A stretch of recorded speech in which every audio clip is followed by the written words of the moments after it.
Terça-feira, 11 de novembro de 2014. Seja muito bem-vindo, está começando agora o canal de notícias aqui pela UPF TV. Então fique com a gente e veja os assuntos que preparamos para esta edição. Será que é possível proibir que o morador tenha um animal de estimação em condomínio? História da cidade e a cidade na história. Este é o tema de uma palestra que faz parte das comemorações dos 30 anos do Arquivo Histórico Regional de Passo Fundo. Sábado tem vestibular de verão aqui na UPF. No estúdio, vamos falar com a vice-reitora de graduação sobre os cursos e os preparativos para este vestibular.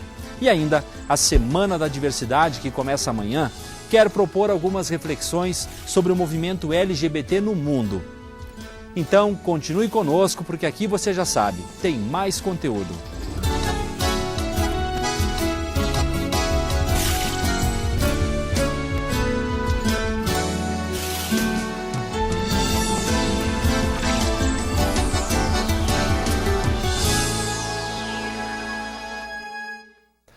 Começa amanhã em Passo Fundo mais uma edição da Semana da Diversidade. O tema deste ano é Transformando a Sociedade 45 anos depois da revolta de Stonewall.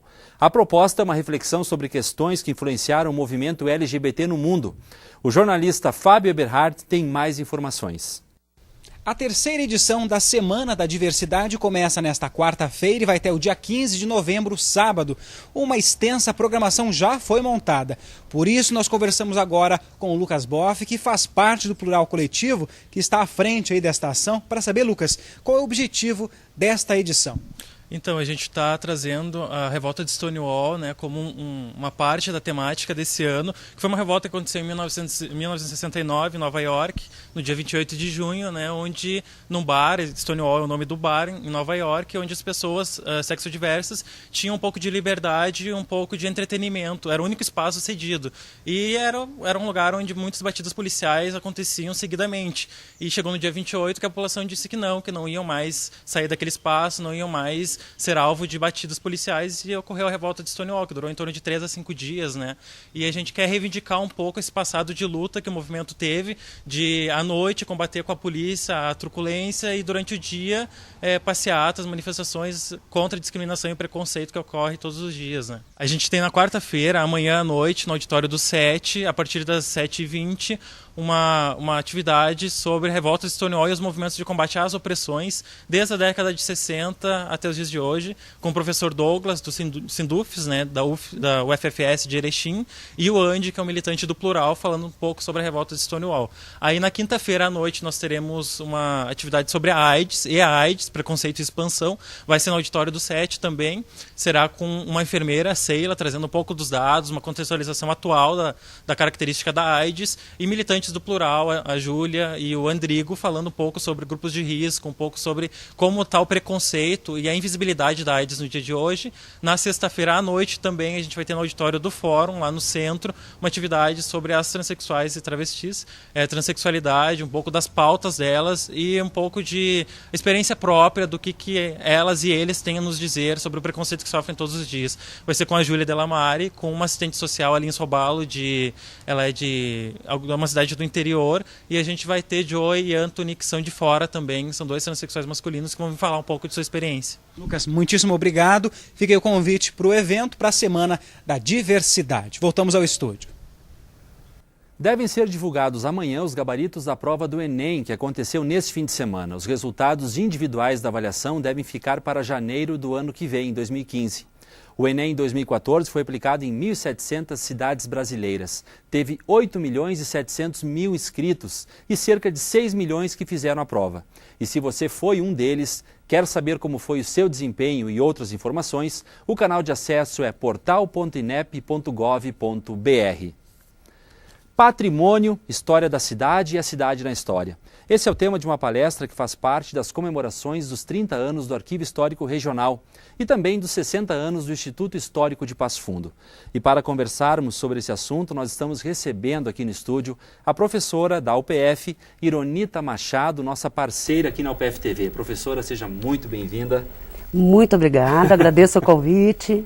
A gente também, professora. Olha só, Eu queria que a senhora falasse um pouco mais sobre essa palestra que vai acontecer então, que trata principalmente da importância da história na cidade, a cidade na história. Muitas vezes as pessoas vivem numa cidade, passam pela cidade todos os dias por caminhos e não reparam os detalhes, um pouco da formação histórica daquele lugar, né? Perfeito.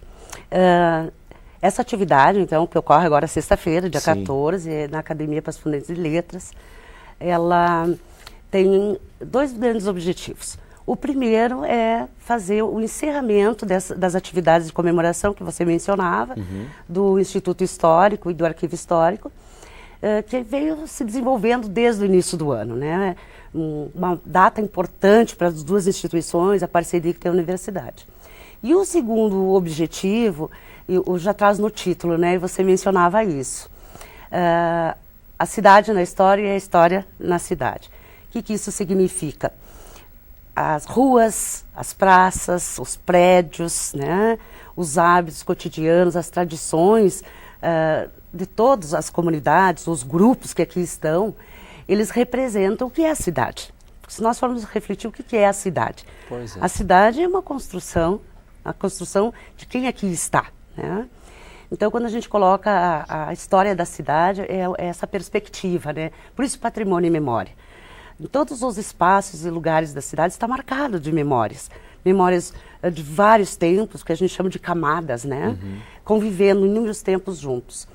E a gente pode, a partir do estudo do patrimônio, das toponímias e tudo mais, conhecer a história da cidade. E o inverso também. A partir desses patrimônios, nós podemos fazer uma discussão de perceber a cidade na história, que é o processo inverso, mas na mesma perspectiva, né? E, professora, essa contribuição que você está falando, enquanto curso de História, enquanto UPFTV, a gente está fazendo a nossa parte, porque temos o programa Momento Patrimônio, já está na 4ª temporada, né? É um programa que discute justamente isso que a senhora está falando, até nós temos imagens para ilustrar, imagens de outros programas que fizemos, né? Então, o quanto isso é importante, né, professora? É bastante significativo, até porque é uma iniciativa piloto, inédita, em Passo Fundo e na região. Nós não tínhamos um programa, ou mesmo uma discussão, uma reflexão que chegasse à comunidade sobre isso, né? Se buscou por tanto tempo e se busca permanentemente pela identidade da cidade de Passo Fundo. Mas é a primeira iniciativa que nós temos, como você bem disse, uma parceria de sucesso, né, entre o curso de História, a UPFTV, de chegar até as comunidades. E, junto com elas, né, pensar um pouco que cidade é essa, o que é patrimônio, o que é essa identidade. E tanto é que nós estamos aí a 4ª temporada do programa, né? E com muita felicidade, chegando até nas comunidades escolares, né? Hoje se torna um tema já dos currículos das escolas, principalmente as escolas municipais e todo o ensino fundamental, né?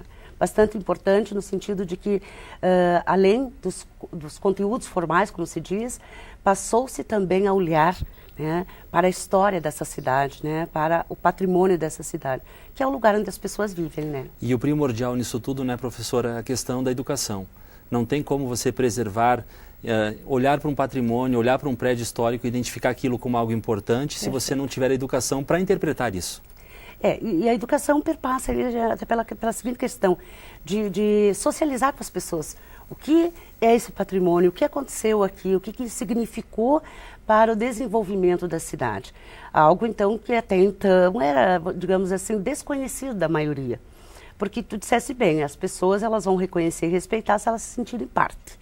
E para se sentir parte, elas têm que ser chamadas, né?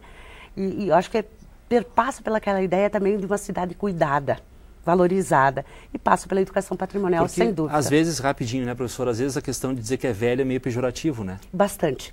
Meio porque, não, bastante. Bastante, porque, na verdade, mas eu acho que não há uma intenção negativa. Claro. É um desconhecimento quando se diz isso, porque a questão não é de ser velho, é a questão de ser antigo, né, de ter a marca do tempo. E tem muita diferença. Muita diferença. Professora, muito obrigado, tá? Reforçando então aqui, ó, isso tudo que a gente discutiu vai ser falado mais sexta-feira à noite às 7h30, partir das 7h30 da noite, na Academia Passo Fundense de Letras, né? Perfeito, aguardamos a todos para fazerem mais essa reflexão aí em torno da nossa cidade. Tá certo. Muito obrigado. Conversei com Ironita Machado, professora do Programa de Pós-Graduação em História da UPF e também envolvida no Momento Patrimônio. Exatamente. Tá, professora? Muito obrigada.